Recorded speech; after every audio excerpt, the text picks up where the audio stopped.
Señor, gracias porque nos das el día de hoy una nueva oportunidad de venir delante de ti.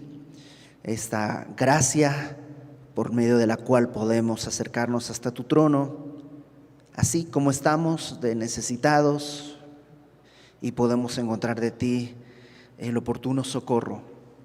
Nos ponemos en tus manos, Señor, que en este momento, en este tiempo que vamos a estar acá, tú hables a nuestros corazones, que nos transformes y de esa manera tú seas glorificado. En el nombre de Jesús, Señor. Amén. Filipenses. Los filipenses eran pues habitantes de una ciudad que se llamaba Filipos. Esta ciudad, Filipos, estaba en la parte norte de lo que el día de hoy conocemos como Grecia. En aquella época se llamaba la provincia de Macedonia.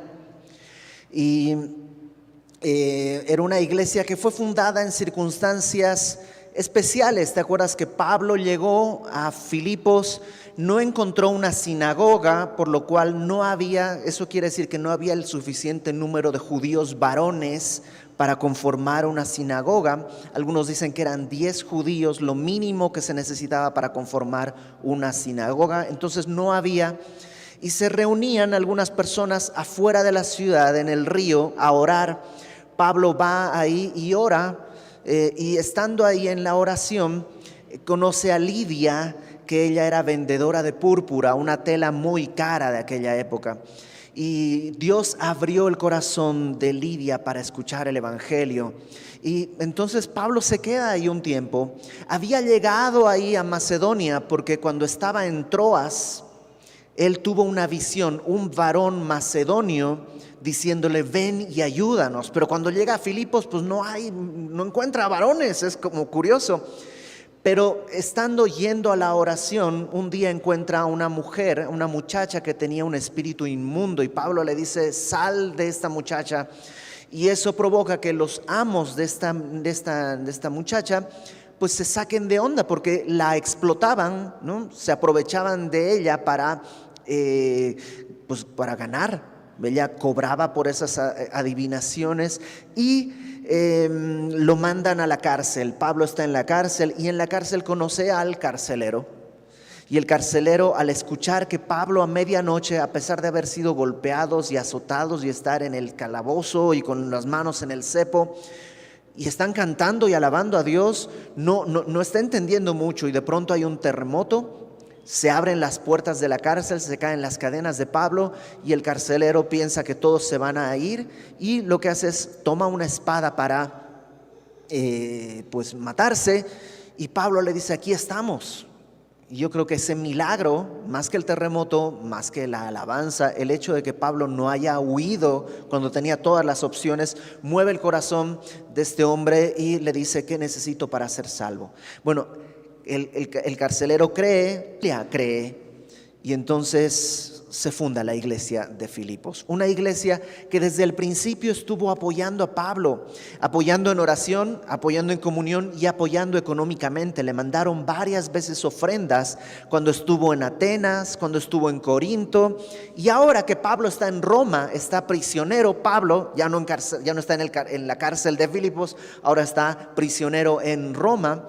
Ahí también le enviaron una ofrenda por medio de uno de sus integrantes, uno de los filipenses, llamado Epafrodito. Esto lo vamos a ver un poquito más adelante, porque Pablo lo menciona en la carta.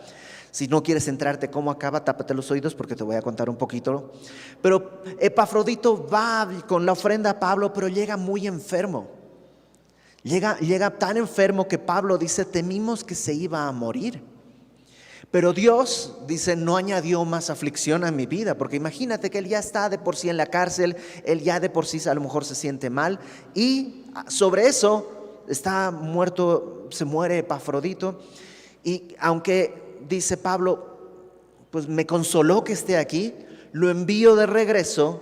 Epafrodito ahora estaba llevando esta carta de nuevo a Filipos, que esta carta es ese agradecimiento que Pablo está haciendo. Y dice: se los envío de regreso porque ustedes estaban muriendo de tristeza porque sabían que Epafrodito casi se muere en el camino. ¿De qué nos habla todo esto? ¿Por qué te digo todo esto? Porque era una iglesia que se preocupaban unos por otros. O sea, era una iglesia que, Epafrodito se enfermó y todos estaban ya muriéndose de tristeza porque Epafrodito estaba casi muerto. Pablo estaba casi se muere porque Epafrodito casi se muere. Y Epafrodito ahora se muere porque tiene que regresar. Y todos están preocupados unos por otros. Esa es la iglesia de Filipos.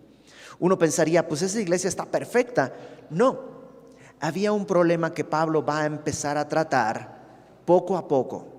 Aunque esta carta no es de corrección doctrinal como la carta a los Gálatas o los Corintios, sino una carta de agradecimiento, también Pablo les advierte, hay un problema que está empezando a surgir y ese problema es división. Y lo veremos más adelante, que Pablo dice, a ver, Evodia y Síntique, por favor pónganse de acuerdo, no pueden estar peleando. Y un poco, a lo mejor con eso en mente, Pablo escribe esta parte que vamos a estudiar el día de hoy. La semana pasada vimos del capítulo 1, versículo 1 al versículo 11, del 1 al 11, acerca de la gratitud que Pablo tenía por esta iglesia que lo apoyaba. Ahora, versículo 12, que es donde vamos a comenzar el día de hoy, vamos a ver la perspectiva que tenía Pablo acerca de la vida, acerca de las cosas que está viviendo.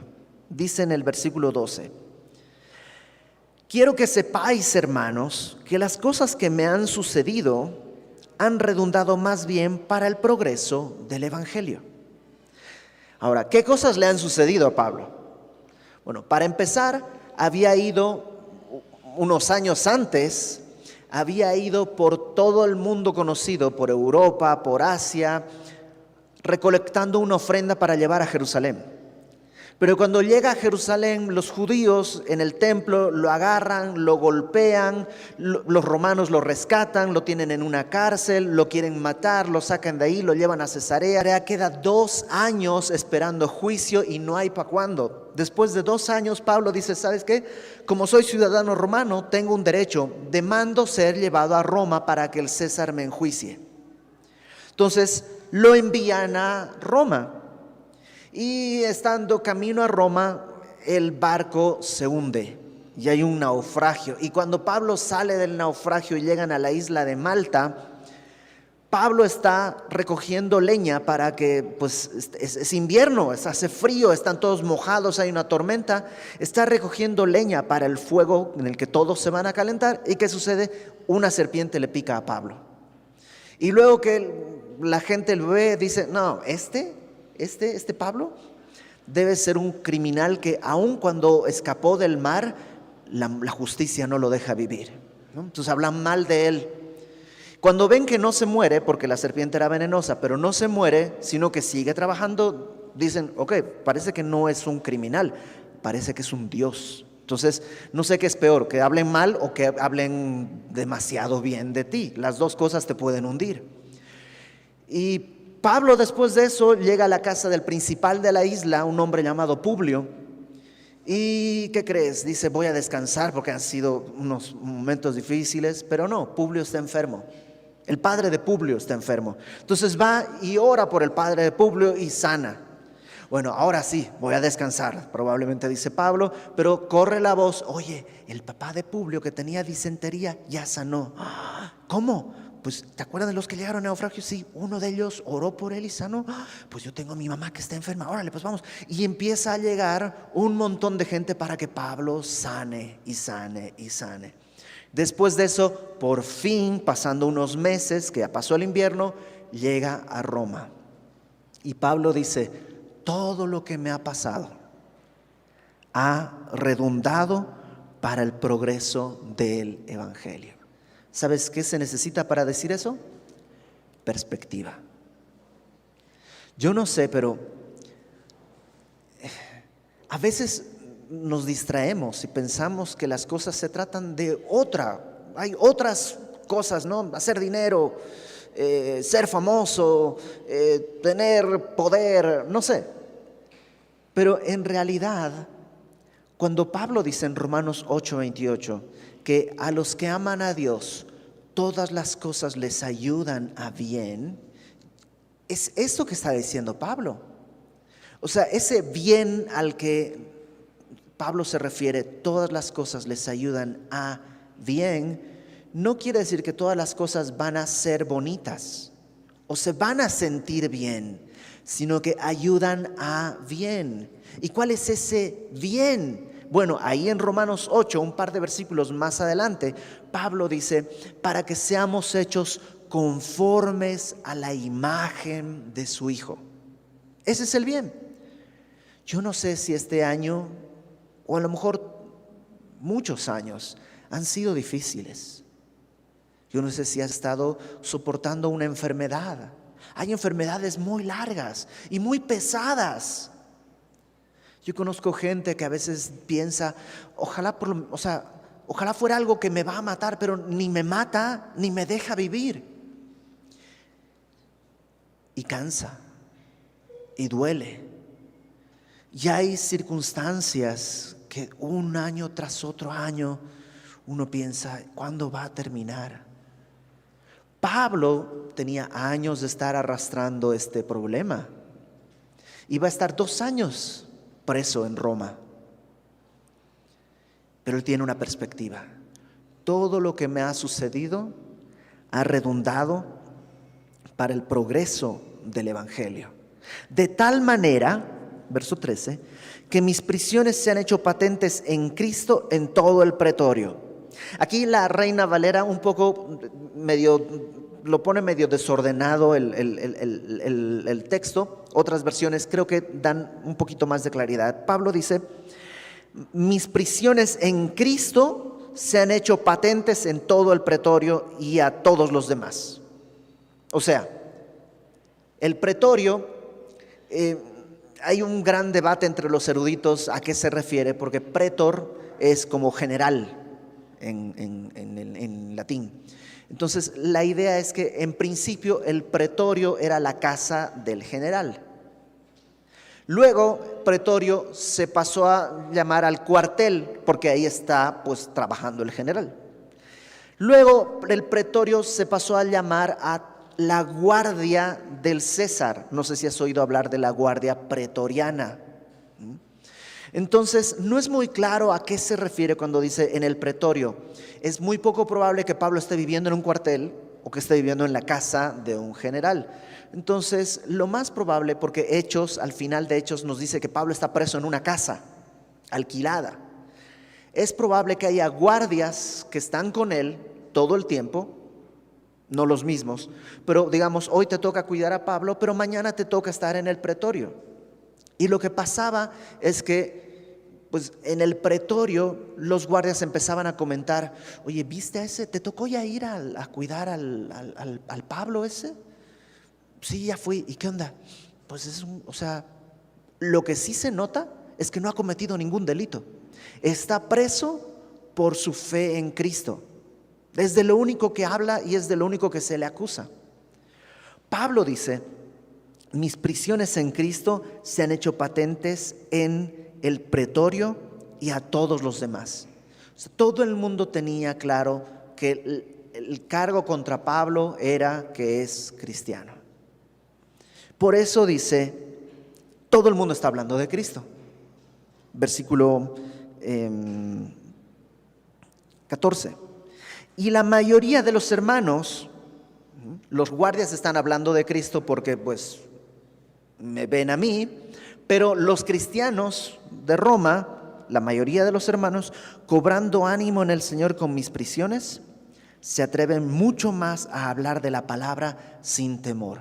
Hay hermanos que dicen, oye, pero Pablo está predicando y él ya está en la cárcel y en la cárcel sigue predicando. Pues ¿sabes qué? Yo voy a predicar también. Yo voy a predicar, claro, si él lo puede hacer, yo puedo. Y había gente que empezó a predicar por todas partes. Acuérdate que en Roma ya había una iglesia bastante fuerte, por eso Pablo unos años atrás había escrito la carta a los romanos. Entonces, lo primero que vemos de Pablo es que tiene una perspectiva en las cosas que ocurren. Todo puede redundar para el progreso del Evangelio. Hace algunos años, hace muchos años, estoy hablando del año, del 99, algunos ni habían nacido, pero en 1999, yo conocí al Señor en Semilla de Mostaza, México. Y cuando fui a visitar a mi familia en Bolivia. Ese año, esa vacación, pues uno llega, ¿te acuerdas cuando recién le entregaste tu vida a Cristo, que no te puedes callar, que estás así como una fuente, que a veces muy imprudente y seguro con mucha ignorancia, pero pues impulso no te falta?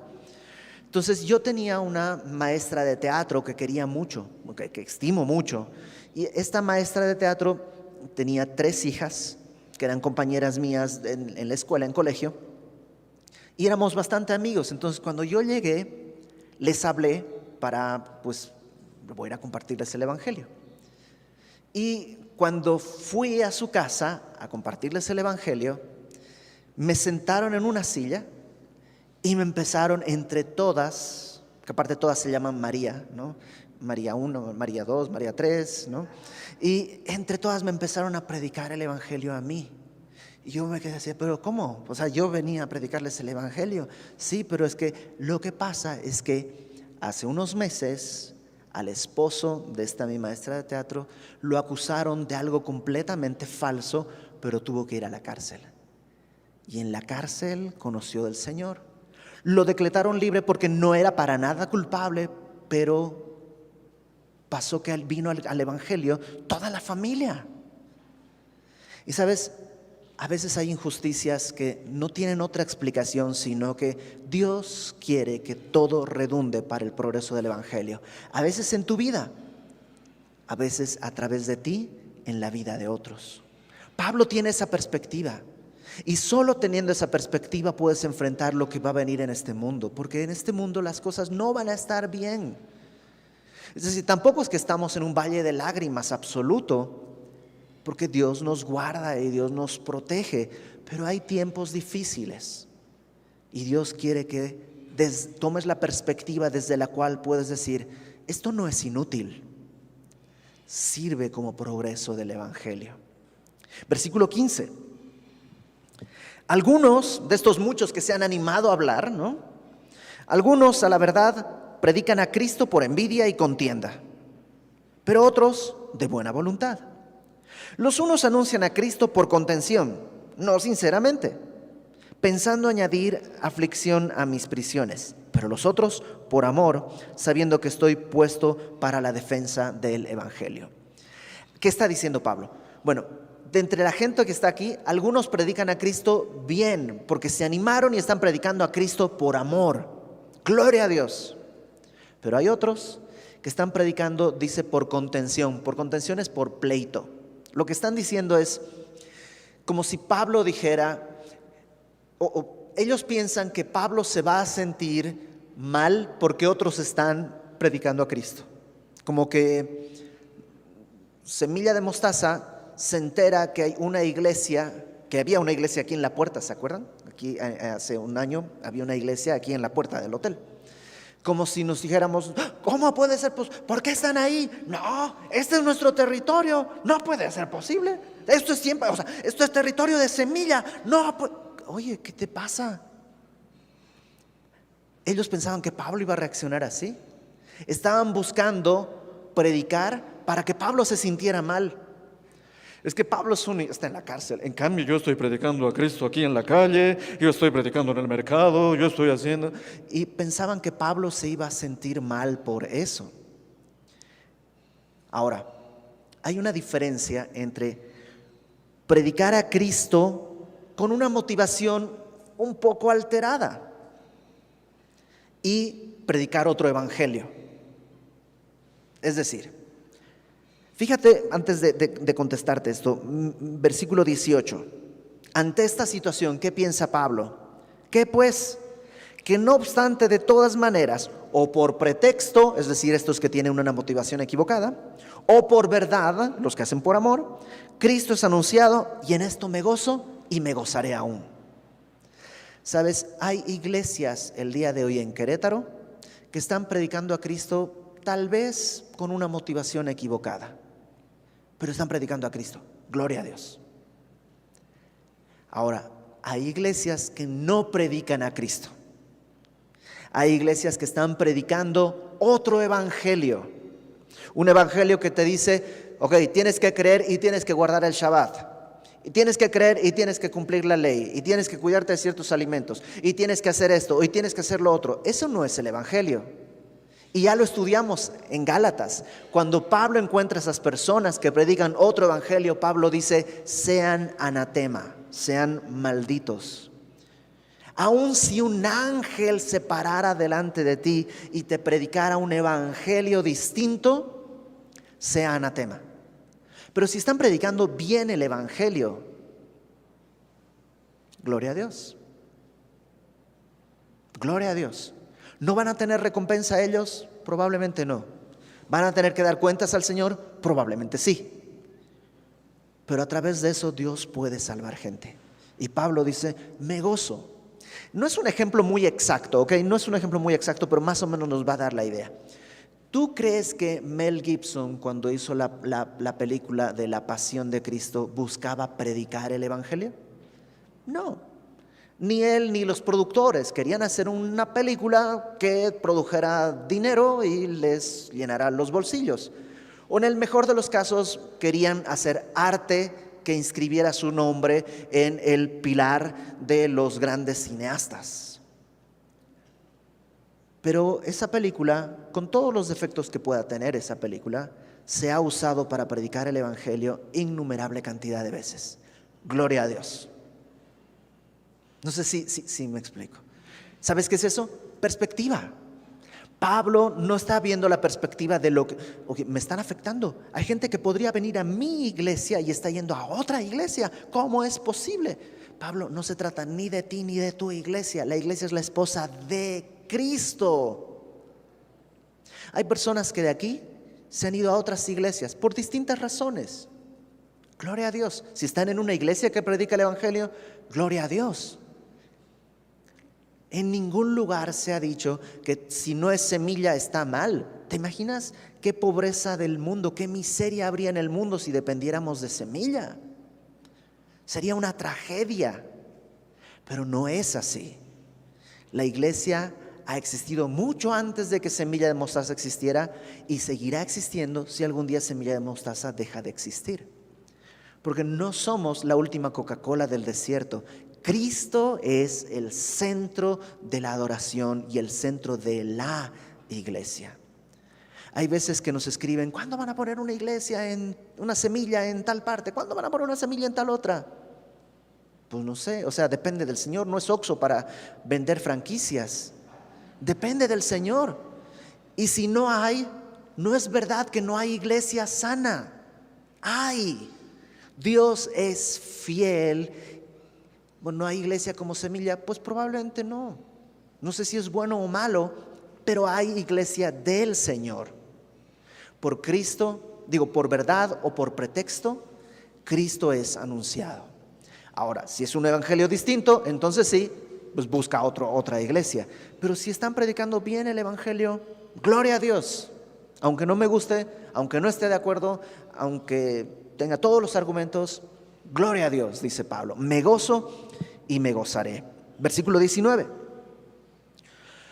Porque sé que por vuestra oración y la suministración del Espíritu. La palabra suministración es una palabra rara, pero básicamente habla de abundancia, de dar con abundancia. Entonces dice Pablo: por la oración y por la provisión abundante del Espíritu de Jesucristo, esto resultará en mi liberación. Dice Pablo, el evangelio se está predicando, y porque Dios es bueno al dar su Espíritu y porque ustedes están orando, yo sé que voy a salir libre. Ahora, no está diciendo que tiene la certeza que va a salir de la cárcel, necesariamente, porque fíjate lo que dice: conforme a mi anhelo y esperanza de que en nada seré avergonzado, antes bien, con toda confianza, como siempre, ahora también será magnificado Cristo en mi cuerpo, o por vida o por muerte. Voy a ser liberado. ¿Cómo? Pues hay dos opciones. O me presento delante del César y el César me absuelve y ya, salgo. O me presento delante del César y el César me condena y salgo también, pero ya salgo muerto, pero voy al Señor. Entonces dice: voy a ser liberado. Perspectiva. Yo sé que pase lo que pase, voy a ser liberado. Dice dos cosas aquí muy importantes. Una, que tiene un anhelo y una esperanza de que en nada seré avergonzado. Otra versión traduce esto como: yo tengo el anhelo y la esperanza de que no voy a avergonzar al evangelio. O sea, Pablo dice: yo lo único que quiero es no avergonzar a Cristo. Vivir de tal manera o morir de tal manera que no avergüence a Cristo. Él no quiere ser un motivo de vergüenza. Antes bien, dice, con toda confianza, como siempre, ahora será magnificado Cristo. Magnificar aquí es como hacer un zoom. ¿No saben lo que es un zoom en los teléfonos, en las cámaras, que es como que agrandarlo? Eso es magnificar. Es como poner una lupa, ¿no? Una lupa hace que se vea más grande. O un telescopio, algo que está muy chiquitito, le pones el telescopio y ¡pum!, se ve de una manera más grande. Eso es magnificar. Y lo que está diciendo Pablo es que yo, por mi vida, puedo ser como una especie de lente que hace magnificar a Cristo. O sea, Cristo es magnífico. O sea, nadie lo puede hacer más grande porque Él ya es más grande, ¿no? Nadie lo puede hacer más excelso porque Él ya es más excelso. Yo sé que estoy hablando, que es mal español decirlo así, pero nadie lo puede hacer más máximo porque Él ya es más máximo. Entonces, eso de que yo voy a engrandecer a Cristo, pues no, porque Cristo ya es más grande. No hay cómo engrandecer al que ya es más grande. Pero lo que está diciendo Pablo es: hay gente aquí en el pretorio, la gente que me visita, que no ve a Cristo. Y yo puedo ser un lente para que puedan verlo. A través de mi vida poder ver. Eso que no se ve, crece. Porque, ojo, cuando tú te pones lentes, ¿se hacen más grandes las sillas? ¿Se hacen más grandes las letras? No, las letras quedan igual. Tu vista es afectada, ¿sí o no? No la realidad, sino tu vista es afectada.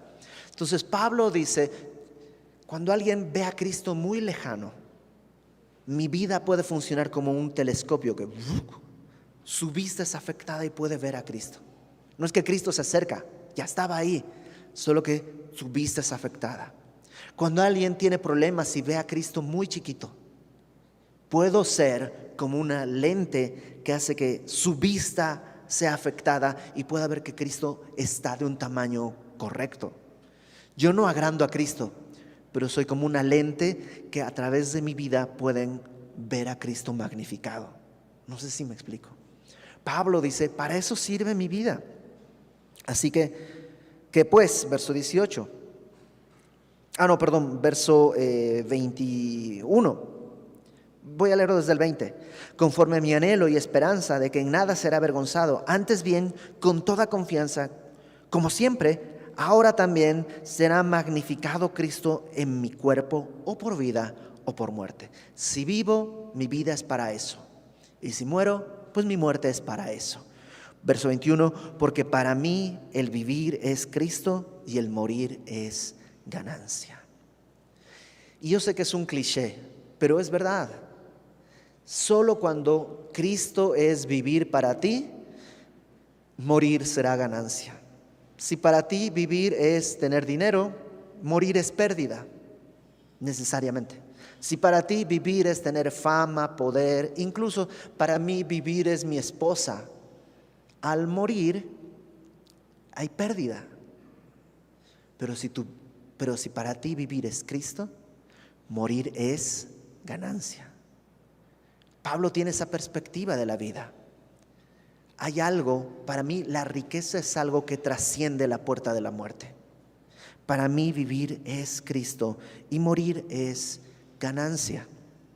Mas si el vivir en la carne resulta para mí en beneficio de la obra, no sé entonces qué escoger. O sea, si quedarme es útil para el crecimiento de la iglesia, para el progreso del evangelio, pues ahora no sé qué escoger, porque quiero las dos cosas. O sea, morir es ganancia porque me voy con Cristo, pero quedarme progresa el Evangelio y también quiero eso. Entonces no sé cuál escoger, porque de ambas cosas estoy puesto en estrecho, teniendo deseo de partir y estar con Cristo, lo cual es muchísimo mejor. Ahora, Pablo no es que quiere morirse. No sé si alguna vez has tenido depresiones fuertes en las que has dicho, ya me quiero morir. O sea, ya no aguanto más, me quiero morir. Bueno, ese es un sentimiento que podemos tener muchos, pero es un sentimiento que está centrado en ya no aguanto, está centrado en mí.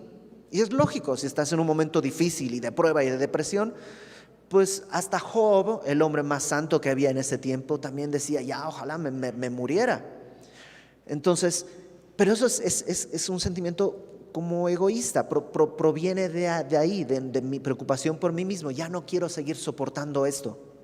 Pero si no hubiera esto que me aflige, pues podría seguir viviendo sin problema.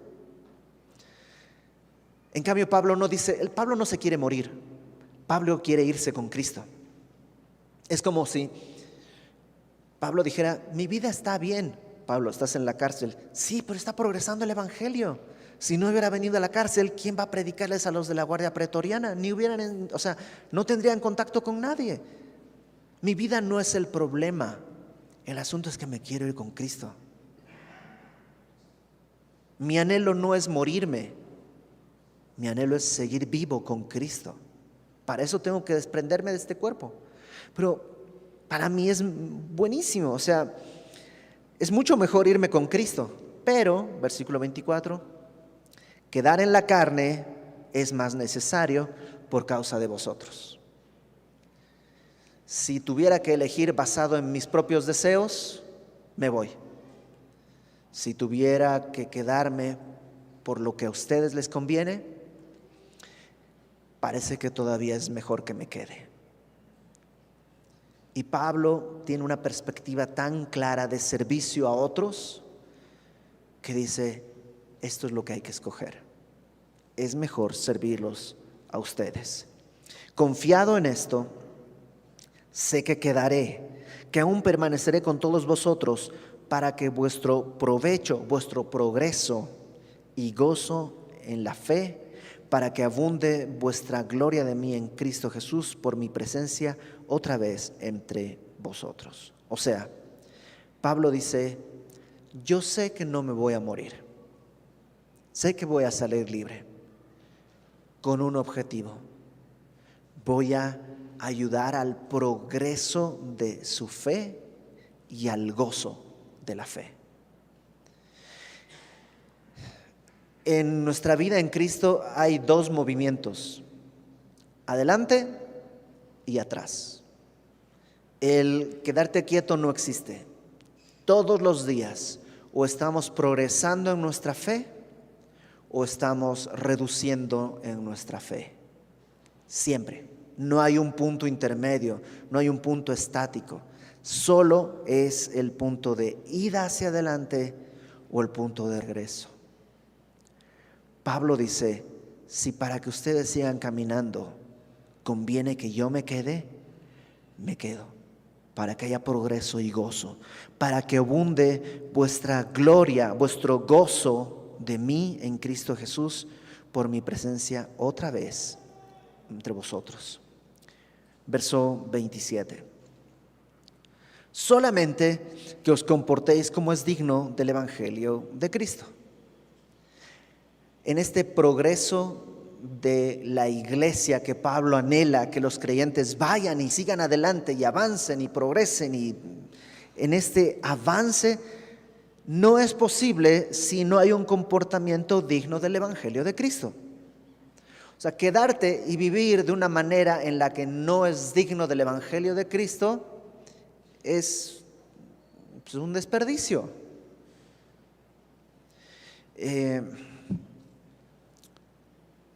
Ahora, ¿qué es vivir digno del Evangelio de Cristo?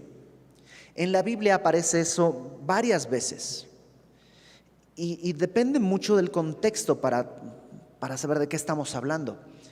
Por ejemplo, en Efesios, ¿se acuerdan que estuvimos estudiando Efesios hace algunas semanas? Y a partir del capítulo 4, Pablo empieza a decir que vivan de acuerdo a la dignidad del Evangelio, ¿no? Como han sido llamados, y hablábamos de vivir en amor y de vivir, o sea, marcan muchas áreas en las cuales podemos vivir de acuerdo a la dignidad con la que fuimos llamados. Bueno, todo eso es válido para vivir de acuerdo al Evangelio de Cristo. Pero en esta iglesia, en esta carta, en este momento específico, Pablo tiene una cosa, y es la unidad. ¿Se acuerdan que les decía que parece que están empezando a tener fricciones entre Evodia y Síntique, y como que empieza a dividir esto? Pablo está tratando de decirles, eso no es digno del Evangelio. Fíjate, versículo 27. Que os comportéis como es digno del Evangelio de Cristo, para que, o sea que vaya a veros o que esté ausente, oiga de vosotros que estáis firmes en un mismo espíritu. ¿Cuál es ese mismo espíritu que tienen que tener? Bueno, lo vamos a ver a detalle en el capítulo 2, porque Pablo lo va a explicar. Pero está hablando de que, a ver, vamos a ponernos de acuerdo. Si aquí cada quien tuviera una idea, tal vez 2 o 3 estén de acuerdo, pero los demás no. ¿Cómo nos ponemos de acuerdo entre todos nosotros? Pues con la idea de alguien que esté sobre nosotros.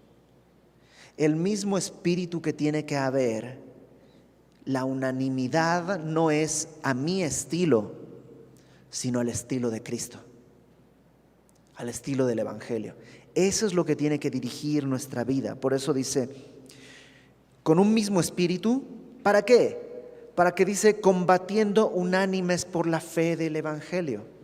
La fe del Evangelio a veces tiene que ser combatida, es decir, vienen ataques. Pero ¿cómo voy a poder sobrevivir estos ataques? Caminando juntos en un mismo espíritu. Y en nada intimidados por los que se oponen, que para ellos ciertamente es el indicio de perdición, mas para vosotros de salvación, y esto de Dios. ¿Hay gente que se opone al Evangelio? Sí. Vimos un primer grupo, gente que predica el Evangelio pero con un motivo un poco equivocado. Pablo dice, gloria a Dios por esa gente. Pero hay otros que se oponen al Evangelio. Lo que dice Pablo al respecto de estas personas es, ¿se oponen? Sí, pero eso no habla de nosotros, sino de ellos. Ya les he puesto este ejemplo alguna vez de una persona que fue al Museo de Bellas Artes y vio el Guernica de Picasso, ¿no? No sé, de alguna manera esa obra así enorme la trajeron a Bellas Artes y ahí está el Guernica de Picasso. Y esta persona va y dice, qué cosa tan fea, ¿no? O sea, un toro con los 2 ojos así, está todo chueco, una mirada así. Y luego, este cuate no pasó ni siquiera pintura 1 en kinder. Qué cosa tan fea, tan horrible. Es una vergüenza. Además, puros colores así, qué feo. Ya le hubiera puesto aquí una cosa, un corazón bien bonito, lo hubiera pintado de rojo. ¿Sabes qué? El guardia que estaba ahí le dice, señora, usted no está juzgando al cuadro, el cuadro está juzgándola a usted. Y por lo que se ve, no sabe nada de arte. Y a veces nos pasa eso con el Evangelio. Hay gente que juzga el Evangelio y dice, leyendas, ese tipo de cosas, nada que ver. ¿Cómo crees que vamos a estar creyendo en cosas que se dijeron y que bla, bla, bla, bla, bla, bla? Pablo dice, lo único que están haciendo es exhibir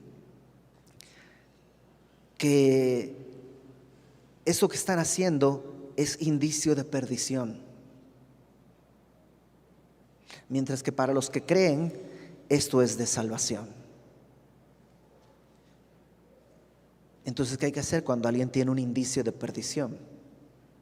Seguir orando, seguir mostrándole amor y gracia y misericordia y seguir predicándole el Evangelio. Perspectiva. A veces hay gente que es inconversa y te da coraje, ¿no? Así como que, pues que ya le dije, ¿cómo le sabes qué? Se vaya al infierno, pues si tanto quiere que se vaya al infierno. Pero esa no es la perspectiva de Cristo ni la perspectiva del Evangelio. Cristo, cuando estaba siendo azotado, su perspectiva decía: Padre, perdónalos, no saben lo que hacen.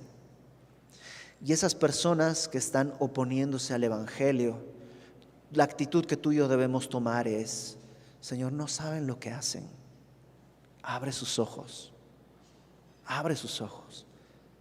Te lo dice alguien por experiencia. Yo era el principal opositor al Evangelio. Yo era lo que le llaman un come cristianos. Ya te conté, en la universidad nosotros teníamos una materia, dentro del rango de las materias había que tomar, no me acuerdo si 3 o 4 materias que se llamaban cristianismos, que eran, podías elegir de entre un menú varias opciones, pero en la carrera tenías que tomar 3 o 4 cristianismos a fuerzas. Y yo me preparaba y leía cosas solamente para ir a esas clases y discutir con el maestro y pelearme y hacerlo quedar mal como es un ignorante, mientras que yo soy un iluminado. Ahora pienso, ¿cómo me habré visto? Qué ridículo me habré visto tratando de discutir con una persona que solo quería hablarme del plan del Evangelio. Si me hubieran desechado en ese tiempo, no estaría acá. Dios tuvo una perspectiva más larga y lo que dijo es: hijito, aquí en Bolivia parece que no va a funcionar, te tengo que llevar a México. Hizo 1000 cosas para poder traerme al Evangelio. Entonces ten esa perspectiva. Pablo no está diciendo que tienen un indicio de perdición para que los empujes al barranco, sino que para que te des cuenta que esa perspectiva puede cambiar.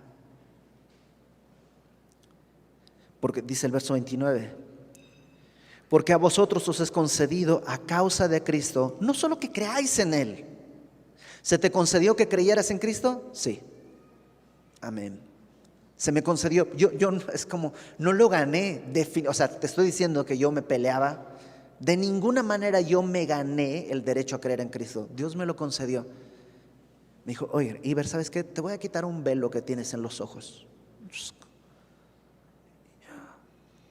Órale.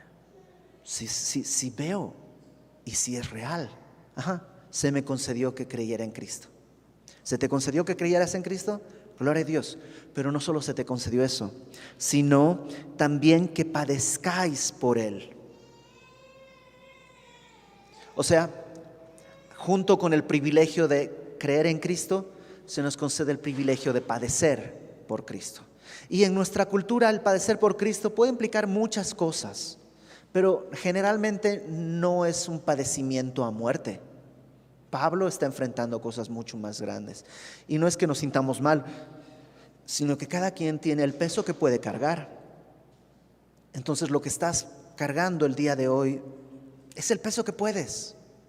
Es un privilegio concedido que Dios te dio. Dice al final: teniendo el mismo conflicto que habéis visto en mí y que ahora oís que hay en mí. Como ejemplo estoy yo, dice Pablo. ¿Por qué estoy en la cárcel? Por el Evangelio. Pero sirvo para el progreso del Evangelio. Ustedes no están en la cárcel, están en Filipos, que de por sí también es una ciudad difícil. ¿Pero por qué están en Filipos? Para padecer por Cristo, para el progreso del Evangelio. Pero eso no se puede si están divididos. ¿Te acuerdas qué les dijo? En un mismo espíritu, combatiendo unánimes por la fe. La iglesia no es una serie de competencias. Estoy compitiendo con que el día de hoy se puede medir, ¿no?, en términos numéricos. ¿Cuántas visitas tiene esta iglesia? ¿Cuántas visitas tiene esta iglesia? ¿Cuántos van a esta iglesia? Y como que podemos medirlo de muchas maneras. Pero eso no está bien, porque no es una competencia entre iglesias, sino estamos llamados a tener unanimidad. Y si hay otra iglesia que está creciendo más que la tuya, gloria a Dios. Es que el pastor ni siquiera está predicando nomás quiere ser más famoso. Bueno, tal vez por vanidad, pero ¿Cristo está predicado? Sí, gloria a Dios. Que crezca más. Ahora, si no está predicando a Cristo, pues entonces oremos por esa iglesia, porque haya un avivamiento. La diferencia entre ellos y nosotros nunca fuimos nosotros. La diferencia la hizo Cristo solamente. Vamos a orar. Señor, gracias porque pues tú puedes darnos una nueva perspectiva de las cosas. Una perspectiva en la que podamos ver que todas las cosas en verdad ayudan a bien, a que seamos hechos conformes a tu Hijo y a que el progreso del Evangelio se haga patente por donde estamos. Gracias, Señor, porque podemos confiar en tu sabiduría, en tu providencia, porque no estamos compitiendo unos con otros, sino caminando juntos por el camino que tú nos has dejado. Gracias, Señor, porque incluso podemos tener padecimientos. Que sean estos, Señor, por ti, no por pecar, no por tomar malas decisiones, sino por glorificarte. Y que en esos padecimientos sirvamos como una lente por medio de la cual tú, a través de nuestra vida, por vida o por muerte, puedan verte grande, hermoso, como lo eres en realidad. Ayúdanos a tener una misma mente, un mismo ánimo y a combatir así por la fe dada una vez a los santos. En el nombre de Jesús, Señor.